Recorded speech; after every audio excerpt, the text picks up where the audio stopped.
O magpalang gabi po sa ating lahat. Amen.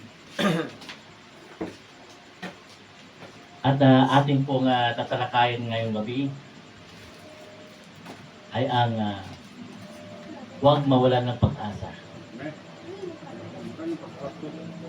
Sino po sa atin o sino po sa inyo ang nakaranas na nawalan ng pag-asa? Sadyang ganito po ang buhay talaga natin na marami talagang pagsubok. Amen. Pero hindi yun dahilan para mawalan tayo ng lakas ng loob. Dapat nga mas maging malakas pa tayo. Nandyan nga ang ating mga kaibigan, kapamilya. Subalit sa bandang huli, sarili mo pa rin ang iyong aasahan. Amen.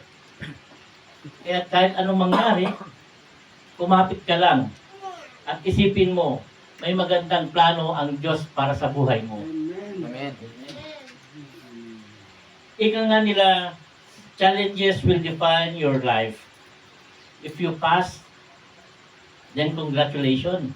Napagtagumpayan mo ito. Hanggat kaya mong gawin, gawin mo. Pero kung nagkamali ka man noon, ito ay yung uulitin. Hindi naman masama ang magkamali. Pero ang mahalaga, may tuwid mo ang iyong pagkakamali at maitatama mo ang ibinigay ng Diyos sa pagkakataong ito. Tandaan mo, mabilis ka lang mawalan ng pag-asa.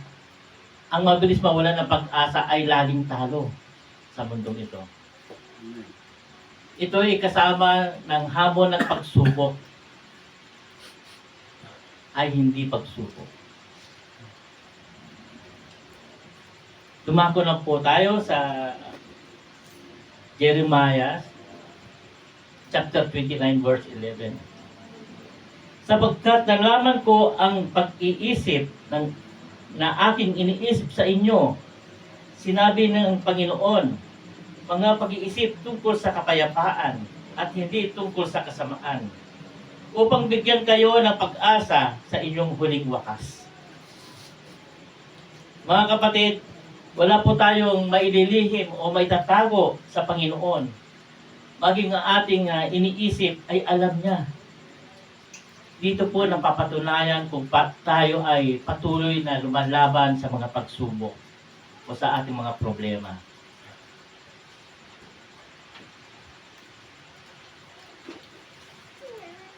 Pangalawa, Roma 15:13. Ngayon, ang Diyos ng pag-asa ay magsilupaypay sa inyo ng buong kagalakan at kapayapaan sa inyong pananampalataya upang magsisipaggana kayo ng pag-asa sa pamamagitan ng kapangyarihan ng Espiritu Santo. Tungkol naman sa inyo, ang banal na Espiritong itinaloob sa inyo ni Kristo ay mananatili sa inyo.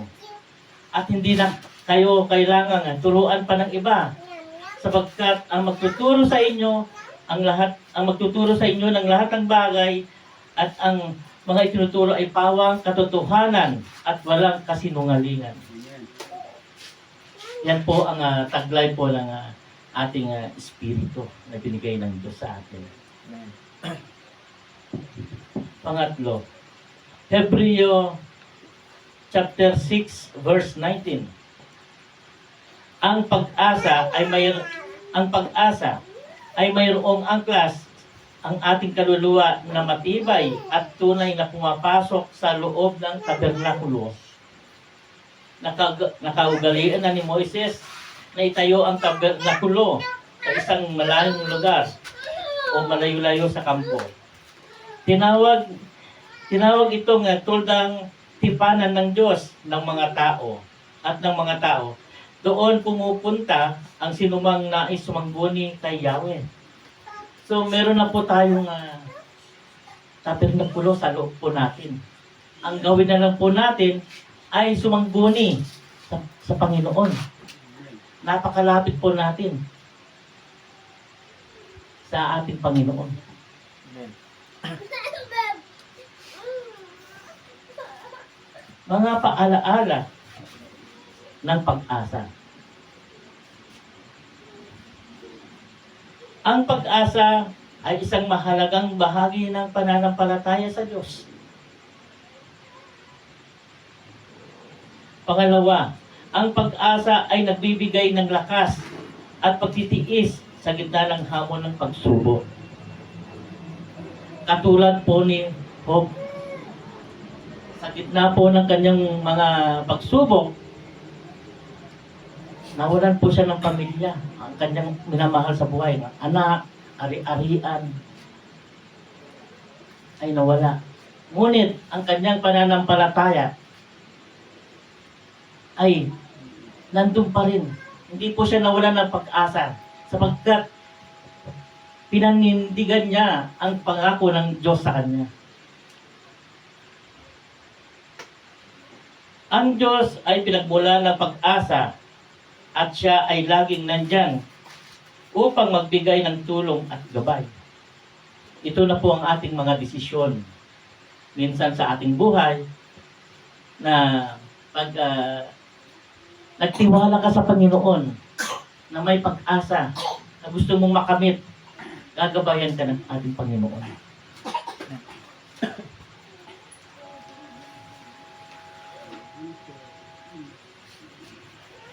Dumako na po tayo sa paraan upang mapanatili ang pag-asa. Magtiwala sa Diyos. Magtiwala sa Diyos na siya ay may plano at kaparaanan. Timing, kumbaga, para sa iyong buhay. Dahil sa pagtitiwala, nagawa po natin na magtiwala po sa ibang tao, mas lalo po sa ating Panginoon. Dahil sa kapwa po tao po natin, nandun po yung ating pagtitiwala na dito nabubuo o nahuhubog ang ating pagkatao na tayo ay mamuhay ng simple at mapayapa at maligaya. At mas lalo po nating pagkatiwalaan ang Panginoon dahil siya po ang nagbibigay po nito sa atin. Ikalawa, manalangin. Manalangin para sa lakas at pag-asa habang dumaraan sa hamon at pagsubok. Marami po sa atin ang nakakaranas po nito, mga kapatid. Katulad po ng pag-a-apply natin ng trabaho. Hindi ba nananalangin po tayo na tayo sana ay makakapasa? Dahil sa pananalangin po natin, tayo po ay naririnig ng Panginoon. O kaya, katulad din po ng may lakad po tayo. Kailangan po din natin manalangin dahil hinihingi po natin ang gabay ng Panginoon sa kaligtasan po natin. Amen. Pangatlo, pagbabasa ng Biblia. Magbasa ng Biblia upang maalala ang mga pangako ng Diyos at magkaroon ng pag-asa. Tama po yun. Kapag mas lalo po tayong nagbabasa ng Biblia, lumalalim po ang ating pagkakaintindi sa ating binabasa sa salita ng Diyos para sa ating buhay. Hindi po tayo maliligaw sa sinumang tao na gustong iwalay po tayo sa salita ng Diyos. Dumako na rin po tayo sa tungkol sa pag-asa. Roma 8:28. At nalalaman natin na ang lahat ng bagay ay nagkakalakip na gumagawa sa ikabubuti ng mga nagsisiibig sa Diyos sa makatuwid bagay ang mga tinawag alinsunod sa kanyang layunin. Kaya magtiwala ka ng buong puso sa Panginoon at huwag kang manalig sa iyong sariling karunungan. Marami po sa atin, mga kapatid, ang nangyayari na sa ganitong sitwasyon. Dahil sila po ay nagkaroon ng karunungan, sila po ay nakakahanap po ng magandang posisyon o pag-angat nila sa buhay. Marami po dyan, inaangat po nila ang kanilang sarili. Pero hindi nila ina-appreciate ang gawa ng Panginoon sa kanila. Dapat po tayo, kung magkaroon po tayo ng karunungan, ay manatili po tayong maging humble, mapagkumbaba. Ikalawa, Awit 130 verse 5. Inaasahan ko ang Panginoon. Inaasahan ng aking kaluluwa at sa kanyang salita ako'y nagsisiyasat. Sabik akong naghihintay, O Yahweh, sa iyong tugon, sapagkat ako'y may tiwala sa pangako mong tulong.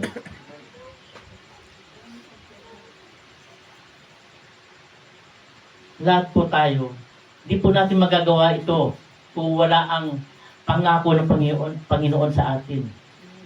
Kailangan po natin magsakripisyo. Maglaan po tayo ng oras para sa Panginoon. Hindi po laging trabaho, bahay, trabaho.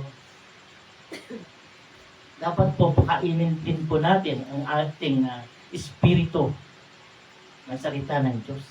Upang mas lalo tayong maging matibay at malakas sa pananampalataya.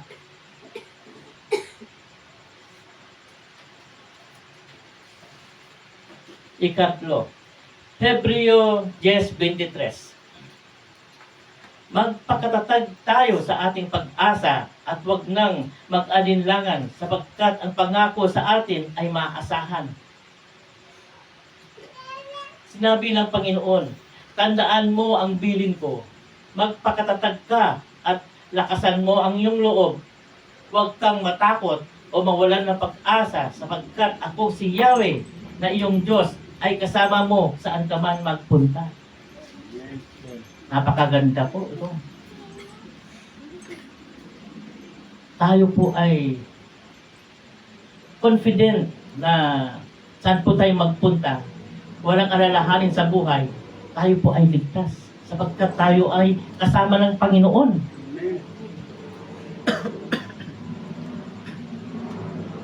Ang sabi niya, huwag mawala ng pag-asa sapagkat akong si Yahweh na iyong Diyos ay kasama mo saan ka man magpunta.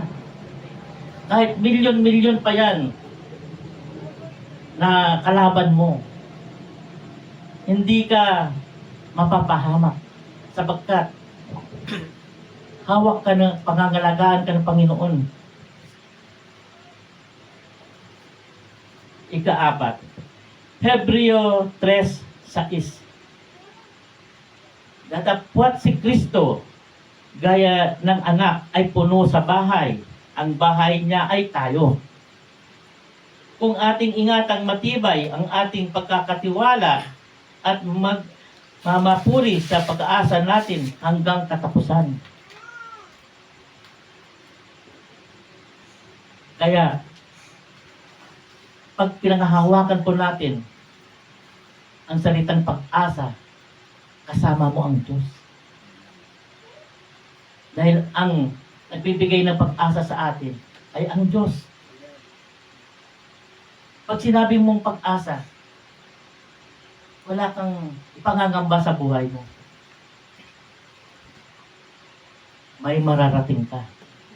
Basta magpatuloy ka lang sa iyong hangarin.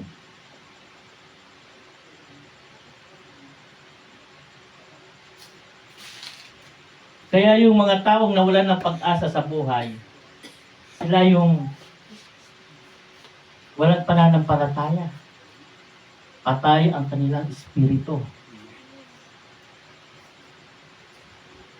Kaya kahit anong mangyari, huwag na huwag mawala ng pag-asa. Ika nga kasabihan, habang may buhay, may pag-asa. Tunay po yun. Ikalima, awit 27:19. Magtiwala kayo sa Panginoon, magpakatatag kayo at huwag mawalan ng pag-asa. Huwag mong ikubli ang iyong mukha sa akin. Huwag mong ihiwalay ang iyong lingkod ng dahil sa galit. Ikaw ay aking naging saklolo. Huwag mo akong itakwil o pabayaan man, o Diyos ng aking kaligtasan. Ang ating tanging takbuhan sa lahat ng ating problema ay ang Panginoon. Siya po ang ating unang-unang tinatawag. Maging sa problema, maging sa kaginhawaan. Kung tayo po ay naging success, hindi ba't sinasabi natin, thank you Lord, nagpapasalamat po tayo. At kung meron naman tayong karamdaman, Panginoon, tulungan mo ako. Amen. Hindi ba't siya ang ating takbuhan? Siya ang nakakaalam ng ating buhay. Napaka-importante talaga sa atin ang magsakripisyo ng ating buhay. Napaglingkuran ng ating Panginoon. Nasikapin po natin maglaan ng oras para sa Kanya. Kasama na po ang ating pagtitiis, pagtsatsaga. Huwag magmadali ay may pag-asa ka. Amen. Maraming salamat po.